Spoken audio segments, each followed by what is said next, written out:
Anastasia, welcome to the 11X community. You are our Thanks. first presenter.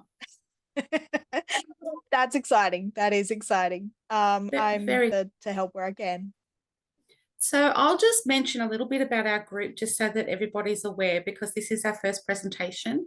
But the passion piece that is this group that I wanted to create is this is all about us all getting together and having an opportunity to share our knowledge and grow and learn together and provide opportunities for people to learn for free and to learn from their peers, but also to have the opportunity to present their knowledge and get a little bit of practice on camera if they need it. And it also gives a little bit of an opportunity for you to promote your business while you're doing it. And we women are all about sharing that community spirit. And that's what I want out of this group. And you are the first. And I thank you immensely for being so generous. So tell me a little bit about yourself. I'm Anastasia. I run a business called No Grey Suits, which has been around for a couple of years now.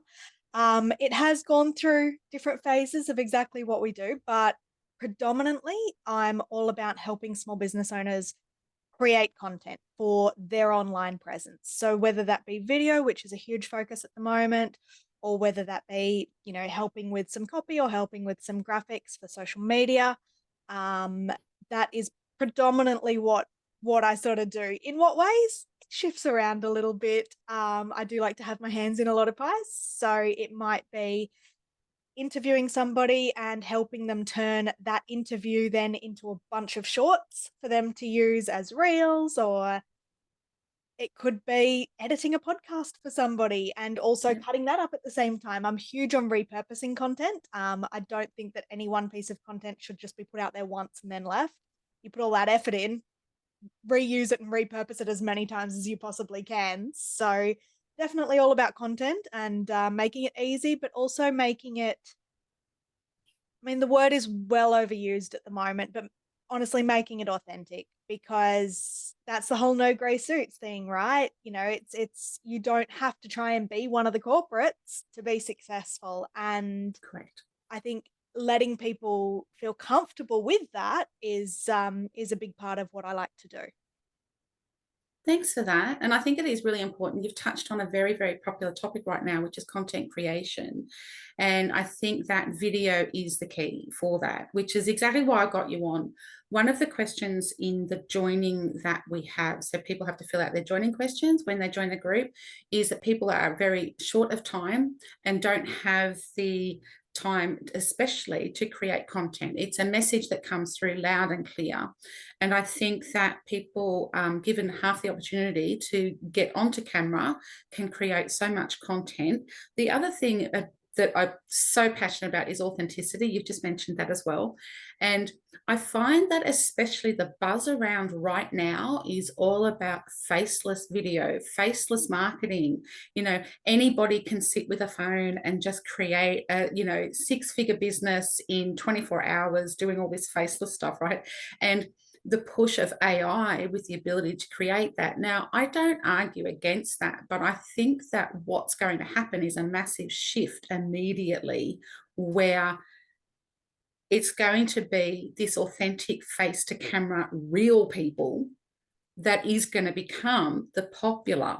So we're the ones face to camera like this chatting now that are going to the school, not the AI created things, because we're the ones that are going to become quite rare.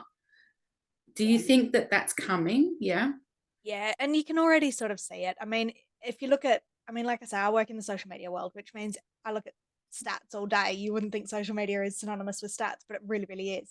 Oh, yeah. And I'll cover off a couple of them later, but any videos with somebody's face in it, your face, staff member's face. I mean, the whole employee generated content thing is huge at the moment as well, starting to really come through. It Yeah. performs better. It gets better engagement. Now, yeah, you can do the faceless thing, and I've seen it be successful. I absolutely have. That's not the angle I'm coming at, because I think that most of us, especially women as small business owners, we didn't start our business to be faceless. We started our business, in most cases, I find most women have a little bit of altruism in there. We like to help other people. And Yeah. that means that we need to form that connection. And you can't form that connection without ever showing any of yourself. So I Yeah. think yeah, I think definitely there's a time and a place absolutely for the faceless stuff. But I think if you're in the type of business where you value connection with your customers, and where, you know, you're selling a service, or you're really big on customer service with, even with a product business, then I think you need to actually show up. Yeah. Yeah.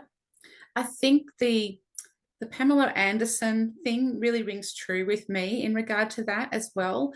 A little while ago, I used to jump into a lot. I still do. I jump into a lot of Facebook groups and just sort of wave my arms around and go, "Hey, I'm here," da, da, da, and then just off I go again. But one of the things that I really like doing is just posting a photo in there of myself, or even if you're allowed to do video, just a quick intro, no makeup, no hair done, nothing, and just girls, we should be doing more of that. I know that it's right outside most of our comfort zones, but let's keep it real. And it's okay to be human. Let's teach each other that it's okay to front up and do some business in your dressing gown and hair up if that's what you need to do. Like, keep it real. 100%. Anybody can go back and look through my Insta, and you'll see there are a good few reels in there with me in PJs with a toddler that I'm I love cuddling it. and solving. But there was no way I was ever going to be able to create the content at the perfect time during that week or that season, whatever it might have Yeah. been. Yeah. So there's some of me literally in the kitchen while I'm waiting for something to boil on the stove. And yeah, I'm in my PJs.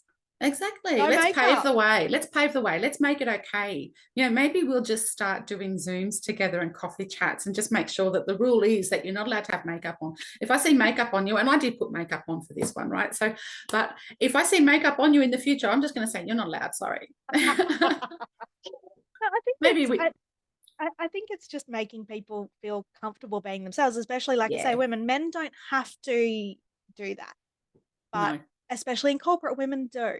And well, they don't have to, but we feel that we have to. We've had to for a yeah, very long time, and that's going to be very hard to break. it And, is. you know, showing up as just you, I also think helps you attract the right type of clients to you.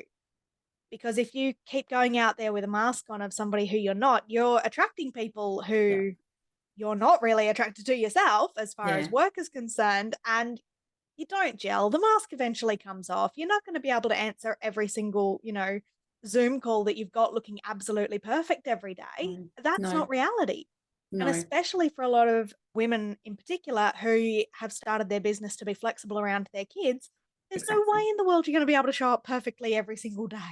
It No, it doesn't just happen when doesn't. you got kids. Exactly, exactly. Like, let's stop pretending that that's the norm, Hmm. is the whole makeup and suit. It's not. Let's just Yeah, be real. It's not. So let's just make everybody aware that that's not the normal, and that being vulnerable, it's a key as well. Authenticity and vulnerability, like, be a little bit more vulnerable to share that part of yourself that doesn't get the makeup on, isn't perfect, and meeting at the right time. You know, it's like, let's just go on with that so that we can all be real together, because I think we'll all grow together in that way. that's it. And you know Yeah. what you're wearing, how your hair's done has no impact on your skill. No, exactly right. And for some reason it seems like it is. So hence no grey suits. You don't have to wear the grey suit to be seen as professional. Exactly. No, I really love that. I did wonder where that came from, and it sort of conjured up all these images for me, but it sends the message loud and clear. So you've got some interesting information to share with us today. So you are very, very much about video content, as you've said. So tell me a little bit about what we can expect today.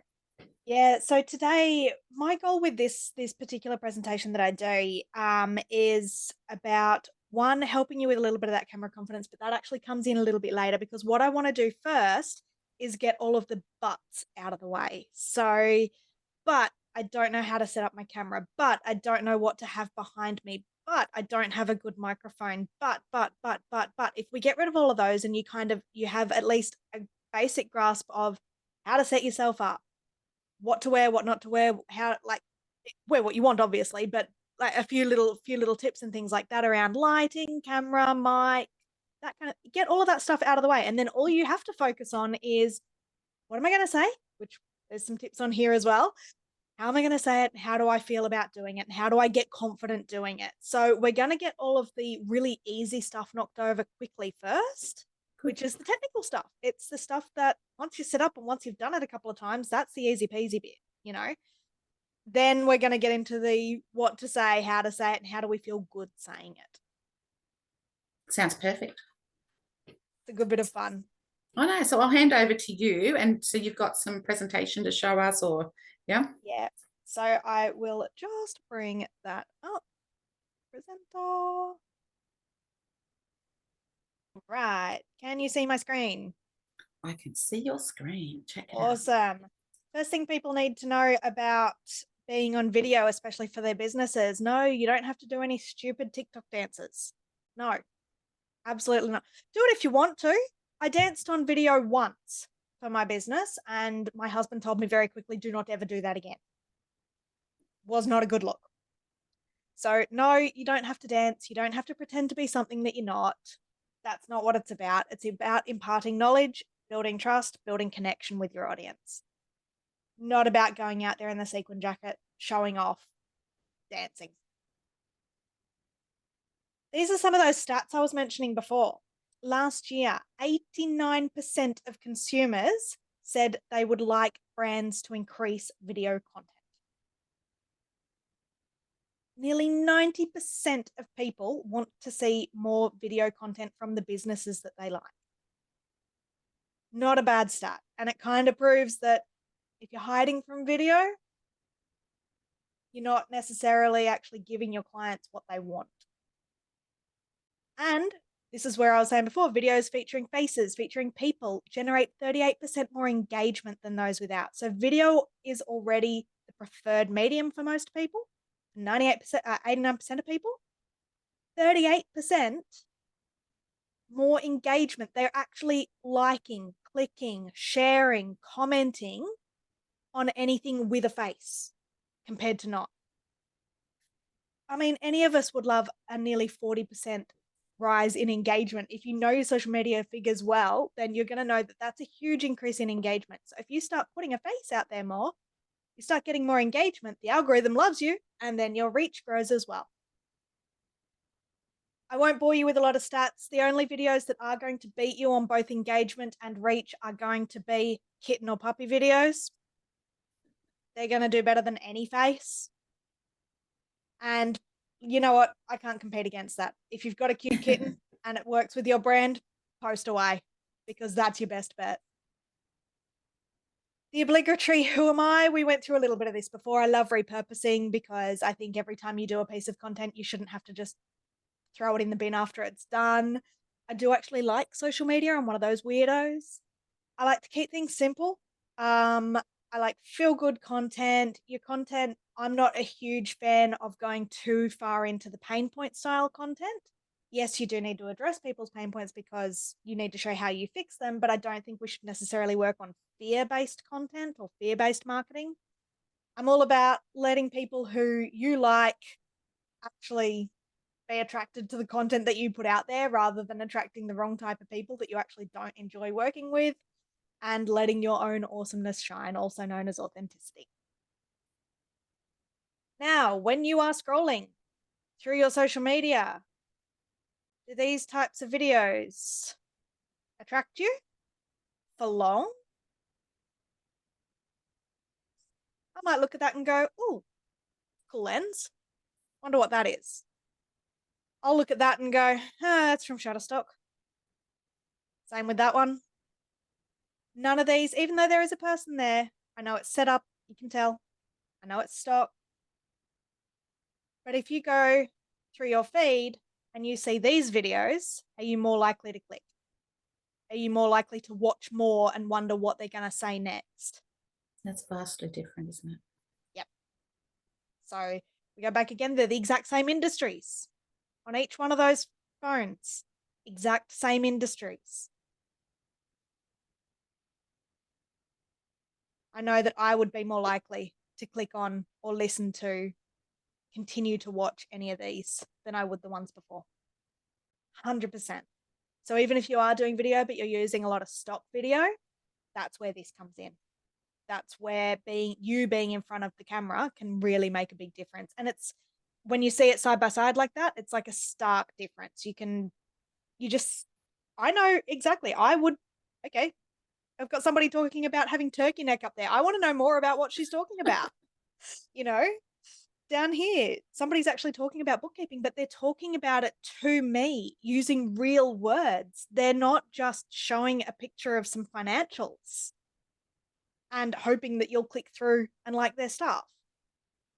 Face to camera has a much bigger impact than any kind of stock video or even B-roll video will do for you. First tip, now we're into our tips. Now that we know why we should be on camera, check what's behind you. Does anybody remember this one from COVID times? Now, Yvette Amos, she was actually, from memory, a psychiatrist that was being interviewed by BBC Wales News. There's a couple of things in the background that aren't ideal, but there's one main one in particular. And you're giggling a little bit, Christine, so I think you got it. It's not the ghost with the bloody handprints on the door, although that's not ideal, especially not for a psychiatrist. But it's that thing on the top shelf. Before you go on camera, always check what's behind, especially if you've got kids who might have moved stuff around, or if you've got housemates or partners that might have moved things around since you were last in your filming spot. Always just do that quick check. What's behind me? The best way to do it is actually to sit in front of your webcam or your camera and take a shot and actually look at the photo. Because you looking around, you'll miss things. So take a quick screenshot or take a quick photo from exactly where your setup is. Check the bounds of where it is and exactly what can be seen on screen. And don't make the same mistake as Yvette, because 5 years later, we're still looking at her picture for all the wrong reasons. Now, what should you wear? My answer is always whatever you want.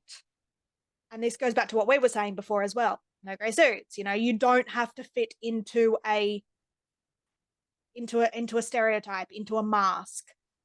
However, if you do want some tips, close stripes can do that wavy thing. There is a name for it, but it can make the camera do that wavy, funky, psychedelic type thing.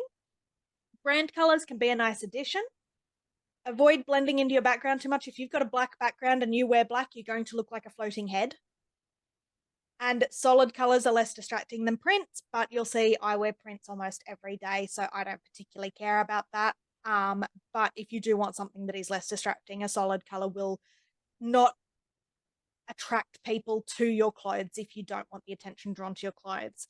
Another one as well, and this comes to testing your setup and your camera, is especially if you've got something like a ring light or a key light on you when you're filming, is if you are wearing, ladies, if you're wearing a white shirt, even with a white bra underneath, make sure that with the harsh light of your ring light or key light on it, it doesn't go see-through. I've had that with a client recently, and we had to do some pretty tricky editing to try and get that out. Because the light came in just at the wrong angle and you could quite clearly see her bra, and it just wasn't the look she was going. If it's your look, that's absolutely fine. Wear whatever you want, but that's some tips there. Another thing, if you do have a light and you do have glasses on, check your light placement. You'll see mine flicking into the light every now and then as I look up and down, but I do try and keep in a natural position where I'm not getting too much of that reflection come back off the light that I've got facing me. It is really distracting if somebody has like a full ring light in each glasses frame. It's not, it is really distracting. That's one thing I would be quite cautious of if you can. Camera angles. Keep your camera straight on or slightly above. Most webcams you'll find will be above, but not necessarily below. No one wants to see your boogers, and it can be quite an unflattering angle as well. Just putting that one out there. Check that you're not partially in shadow. If you do have some harsh lighting, natural lighting or sunlight coming in at that time of day, close the blinds or something like that. If you're partially in shadow, it can make you look really weird. If you've got some really harsh lighting, it can make you look like you've got massive bags under your eyes and things like that. And again, it's just distracting. You want people to be focused more on the content that you're delivering rather than, oh, she looks really tired today. She's got bags under her eyes, or half of her face is in light and half of it isn't, and just less distractions is better. This one's a big one is framing when you are on camera. Now, when you are recording, say, in Zoom, like we are now, you'll typically be recording in landscape or sideways versions. When you are doing that, have a think and just picture on your screen what that would look like if you cut that into portrait. Because what I was saying before about repurposing all of your content, any webinar that you put out there, any podcast, any interview, any type of longer form video that you put out there in horizontal format, you can, or you want to be able to, snip that up into reels or shorts, which are vertical in format. So make sure you try and stay center of screen. Don't go too close so that if you do crop it to vertical, it's like showing from here to here sort of thing, because nobody really wants to get that close to the camera. You're in people's intimate space there. And also, don't put yourself right at the bottom or put yourself right at the top. It's just try and keep center of frame. Try and keep you in the center. So sometimes that can take a little bit of playing around. I've used Lego blocks before to get my camera into the right spot to make sure that I'm recording something that can be reused again and again and again in different formats. Use whatever's handy to you. I've had my phone set up on kids' toys, all sorts of things. You don't have to go out and buy fancy equipment for that. Just test things and make it work.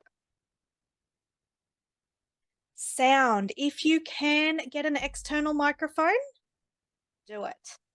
Because if you're relying on your computer microphone or your camera microphone, you're going to be too close. Because to get good sound, you've got to get right up close. And this is what I was saying before about if you're right up close to the camera, you're in somebody's intimate space. And that makes us uncomfortable. Having somebody really close to a camera when you're watching, having them really in your intimate space, you can't keep watching for long. There's psychological reasons and all sorts of things. It's been shown. Yes, we want to see faces on camera, but no, we don't want them to be right here as if they're this close to us. Give yourself a bit of breathing room. Get yourself an external camera so that you can sit away. An external microphone so that you can sit away a little bit and still sound great. Test your sound before you record. I say this to people all the time, and then last year I did a video and it was a good 18-minute long video and I did really, really well, only to find out that my settings still had my headset connected instead of my external mic. I didn't do as well the next time, so I'm really, really, really unhappy that I lost that entire video. But you also lose your motivation to do it if you stuff up something like that. You don't want to redo it. It's never as good the second time around. Background noises. Yes, we can remove a lot of background noises in post-editing. And your software, I know Zoom has certain background noise removal, but if you can manually remove noise from the background, it's a lot easier to edit later and it makes the software work a lot less hard and your voice will sound more like your voice rather than sounding overproduced. And water. There's a few different thoughts on this, but one thing I've always found works quite well for me is either a warm cup of tea or coffee, no milk, just before and during. Try not to do too much during. You end up with that moist sound. Cold water for me makes me sound awful, I've found. Could be a me thing, but I have heard other people say the same thing. So find what works for you there. Milk is a no-go. It coats your mouth, and no, it doesn't give you a cold or make you anything like that, but it does coat your mouth, it coats your vocal cords, and it makes your sound come out not as crisp and clear. Don't leave yourself thirsty though. So always do have a drink there. Don't take the drink away completely thinking, oh, I don't want those moist mouth sounds to come through. We also don't want you coughing during a recording. So couple of sound tips there. Now that we've done all of the technical stuff, what do you say when you get on video for your socials? One thing people say to me all the time, I don't have anything to say. What do people want to hear from me for? Trust me, they do. And this will help. I call it the contrast content method, just to put a name to it, something memorable, CC, contrast content. So you're showing the contrast that somebody goes through, or the contrast of somebody who comes to you and leaves working with you. It's that journey. It's storytelling. Humans, we're wired for storytelling. It's what we've always done for millions of years. We tell stories. Our brains love it. So we start with a struggle, we work through the shift, which is the turning point, and we end up with a win. So there are 100 different ways or formats to put a story together. This one's just a really nice, simple one. If this one doesn't gel with you, go and find another one. But it's all about storytelling. And that is what keeps people watching. It's not necessarily, I mean, these days we call it a hook, but the first bit, the struggle, again, I'll say I don't focus too much on the negatives, but you do show the shift between where they were and where they get to. So, for me, most business owners don't know what to say on video. Once this customer learned a simple video formula, it became easy. And now they show up confidently and their engagement has increased. So it's a really, really easy way of just remembering to take people through a journey or a story when you do show up on video. So it makes it, they can see themselves in the story.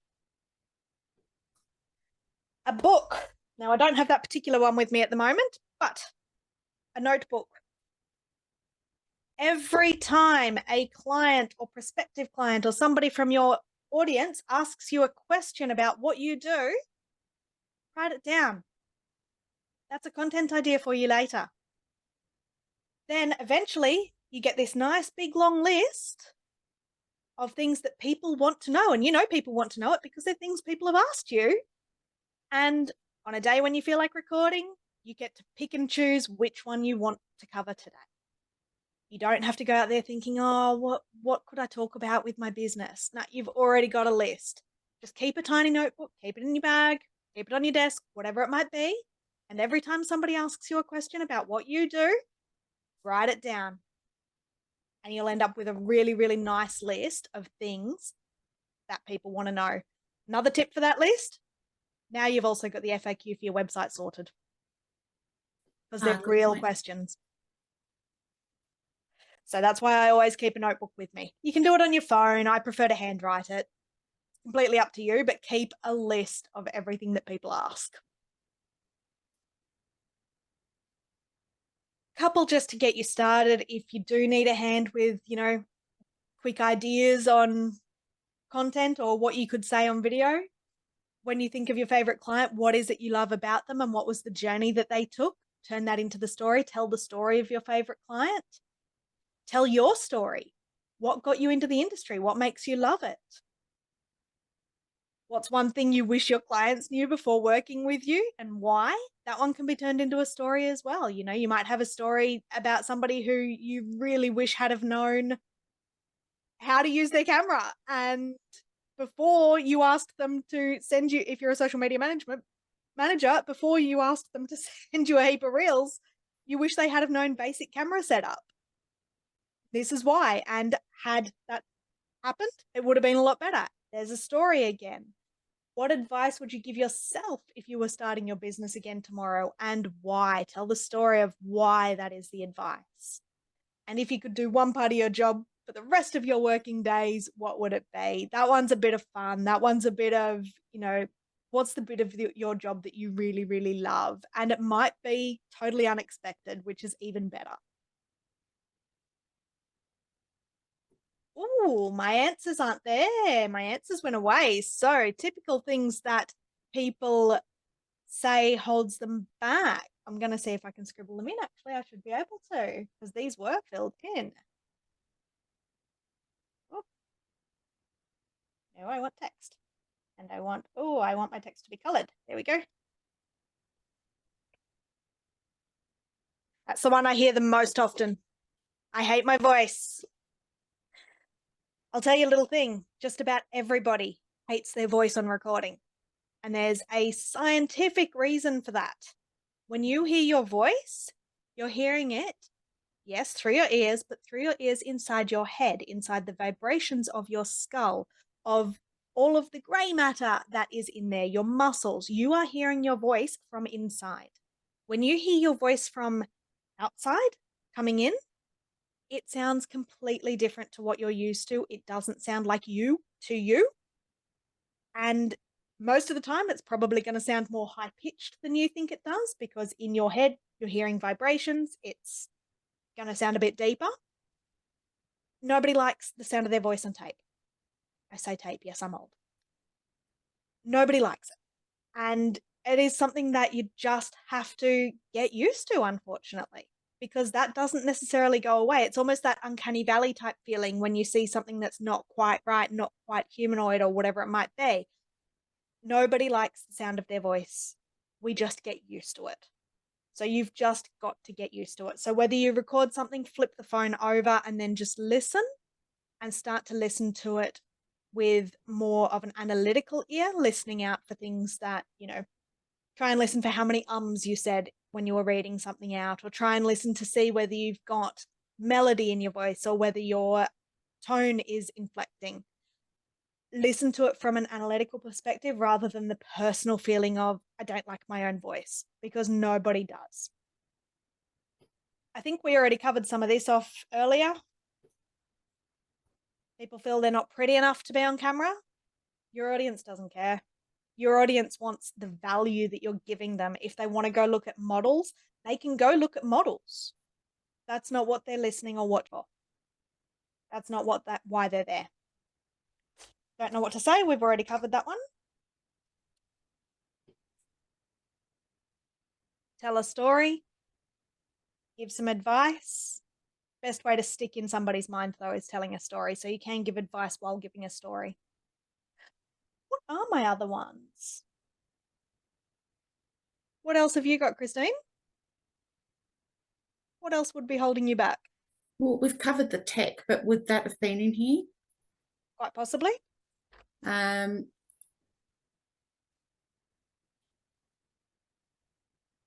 Thinking that you need a particular location as well, or a lot of time. Yeah, don't have time. And that's where I think don't have time. Oh, I know what my last one was. Now, with don't have time, batch record. Sit down, record yourself for half an hour and snip it up later. If you have to change tops a couple of times to make it look like you're wearing something different, it's a different day. I've got different colored glasses. Change your glasses color out.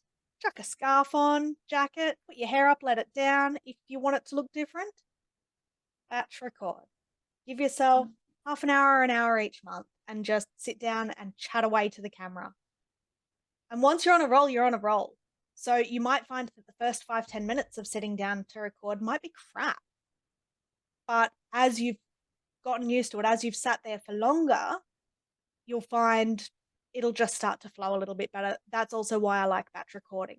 So if anything, record a webinar just for you and then snip out bits for you to use as reels later. But the last one that I had here, and I will wholeheartedly agree with this one, I hate editing. Or I don't know how to edit. Editing sucks. Yes, it does. Editing absolutely sucks. One thing that has made editing a lot easier for me, other than hiring a video editor, which I did, is what we call transcription or text-based editing. Most of the big editors now I use Descript, but most of the big editors now, I know CapCut does it. It's just a bit funky with the Australian accent. There are plugins for most of the others. DaVinci, there's plugins for. Adobe, there's plugins for, where you can actually edit the text.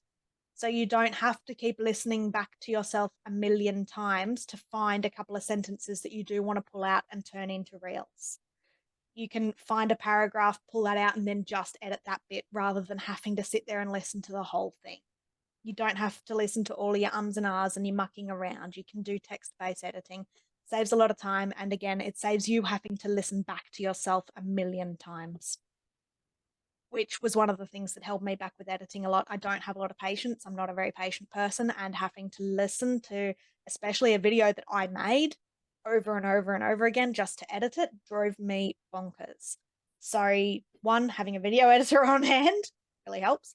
But two, having that text-based editing has really made my life editing video a lot easier. But I'm not going to lie, editing video, if you're not one of the people who does actually love doing it, it sucks. It sucks for everyone, but it's a gotta be done type thing. It's kind of like reconciling in Xero. It sucks, but it's gotta be done. Ah, there we go. My other little things are there. Oh no, they've just stayed, so I'll have to delete them off. But one big thing to remember when you are creating content is it's not about you. It's about what you can give to the audience, and it's about what they're missing out on if you don't. So we already know that most of our audience prefers watching video. We also know that a lot of our audience will engage with video that features you as opposed to stock video or video that doesn't. We saw firsthand the difference for the same industries between stock video and video featuring real people, and we know which one we preferred. That's all from audience perspective. They want video. They want you on video. And they want the value that you can provide to them. They want to know more about your business. They want to know how you can help. They want to know all of the educational bits that you want to put out there. And video is the best way to do it at the moment. Yes, we know that carousels are making a comeback on Insta. That's great. I actually love carousels. I find they're one of my favorite things, but that doesn't cover you completely across the board. YouTube Shorts is going gangbusters, and there's a reason for that. People love video. YouTube is just a video channel, and it is the views, the engagement, everything that those videos are getting at the moment is amazing, and it really does show that that's what people want. And if you're not giving them the value that they want in the format that they want it, you're missing out, your business is missing out, and they're missing out on getting to know you and your business. When you know you've got a good service, you know you've got a good product, you know you could help people, you know you could help more people than you are right now.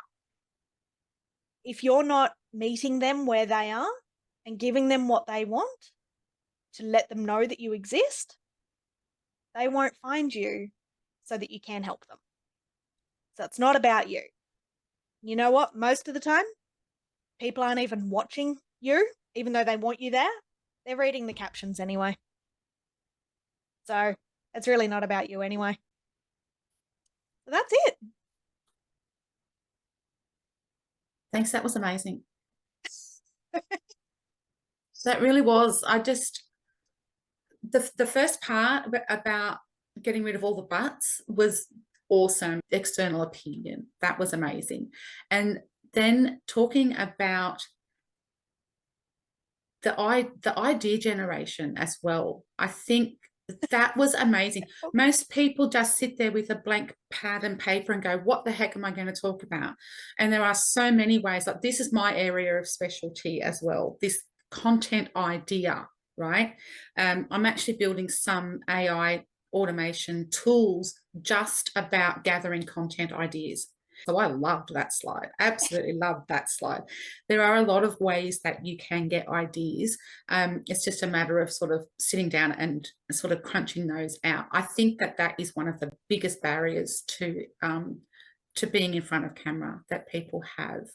And I loved how you gave a few little hints about where to go and get those, because they are right in front of you. Most of the time, you just don't realize it. One of the things that I'm hoping to get out of the group in the initial stages is facilitating some of that idea creation by interviewing people. I think that, you know, Yes. we all love the interview style of podcast. You know, Diary of a CEO is one that comes to mind. That's my absolute favorite. I will cancel dinner at my favorite restaurant to watch, right? Absolutely love that. But that is a great way of getting ideas out, is to get someone to ask you. You touched on it, that we do love to have a little bit of a chat. Mm-hmm. We are social human beings that just love to have a bit of a conversation. So a great way to get some content out is to get someone to ask you questions. Mm-hmm. And do it in front of a camera, which is one of the focuses that I am going to have in the group, is that I will be inviting people to come and have a chat. I have a series of questions that I can ask you with a little bit of prep work about, who you are, what your business is, what your customer journey looks like, and all of these sorts of things to bring out a lot of that content. So I am so with you. I am so glad that we had this chat today. It's like we're just like-minded. It's like, we're cloning. So I Yeah, just really loved it. So what part is your favorite part of that presentation? I do love they're coming up with ideas, but I think one of the things that I love, especially when I do that one in front of people or a similar presentation I've got like face to face with people, is working through some of those buts and flipping them around, like you say, to make it, it's not about me. It's not about me. It's about what can I give to my audience Yeah. and why aren't I giving it to my audience? Now, if I'm not giving value to my audience or I'm not giving information to my audience because I'm feeling self-conscious about something, that's something I need to get over. That's not, that shouldn't be a barrier for me giving away information and me attracting people into my business. It doesn't need to be a barrier. If you stop thinking of it from that internal perspective, if you stop thinking of your content creation from a what will people think of me, and I don't look great today, or I don't feel great today, or anything like that, you can start focusing on, okay, what's the most value I can give my audience today? Yeah. How can I help somebody today? Yeah. Rather than, oh, I don't look pretty today. It's a mindset shift, and it can take a little bit of time, but I've seen Yeah. people actually shift there. I've seen people do a reel then and there because they've gone, you know what? Stuff it. Yeah. Oh, I've got something to say. that triggers the emotions on the spot, doesn't it? I'm even getting a little bit like, oh my gosh, that sort of hits you, doesn't it? Yes. Um, from your perspective, yes, when you're doing that live, it's all about that transformation that the clients get. And I think that it's it's not just about making the video. We know that, right? It's not just about that. So if people can push through that and give themselves permission to get in front of a camera and share their knowledge and share their story, it's validating for them Mhm. and pushes people onto that next phase, which might be growing their business, or it might be that some people have not even started because they're fearful. I don't have anything worthy to say. I don't have any value to add, all of those things. If you can sort of push past that, delivering to a camera, all of a sudden you feel a little bit more validated. You feel a little bit more valuable. So it's going to happen for you. What an amazing breakthrough. Yeah. It makes a big difference. And you know Yeah. what? I've even seen it in my toddler. Well, he's not a toddler anymore, he's Oh, 5 now, but he used to so he had a friend who moved away to a different state, and the friend sends him little videos. oh, And that's my toddler was always, oh no, I'm too shy. Like he'd have the phone in front of him, oh, I'm too shy, I'm too shy. When he eventually got past that, he now every time a camera is pointed his way, he's like posing, but he had to push past that initial fear of, I really want my friend Aiden to know that I love him and I miss him, and this is how I'm going to be able to do that. So once he made that shift of, oh, it's about me and I'm shy and I'm too scared to do this, to, I just really want to let my friend know how much I love and miss them.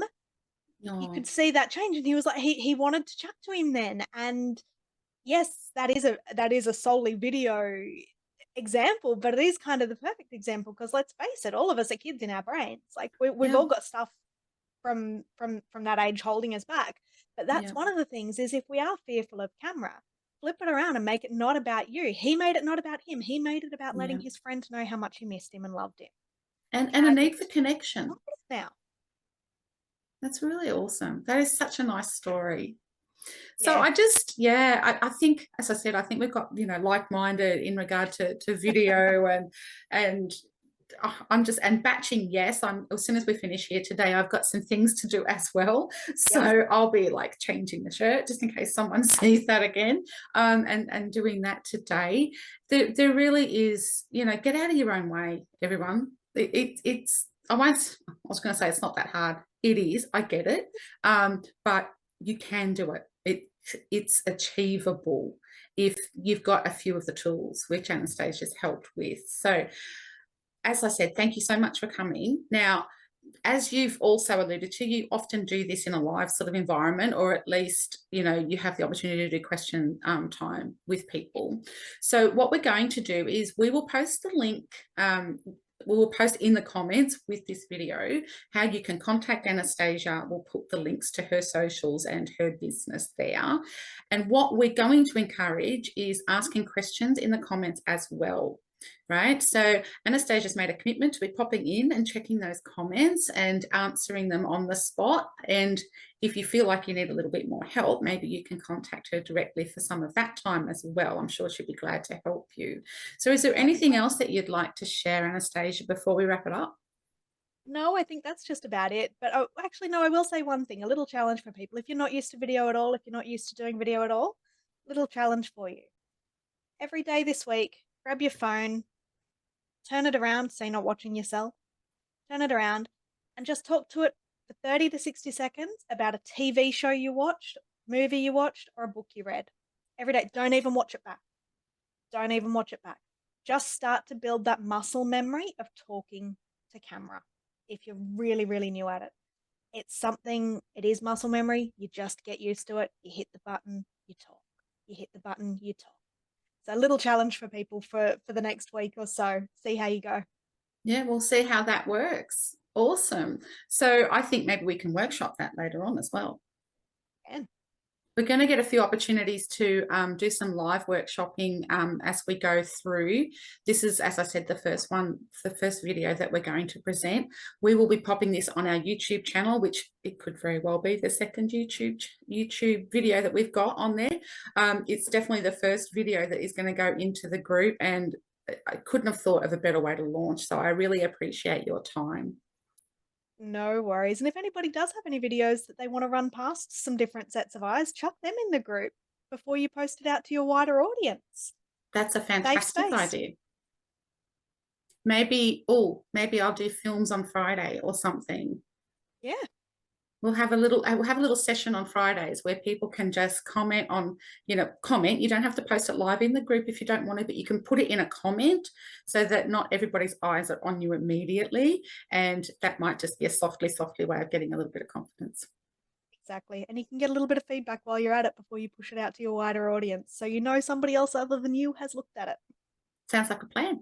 That was awesome. All right. Well, thank you very much for joining us. And I'm going to end it there.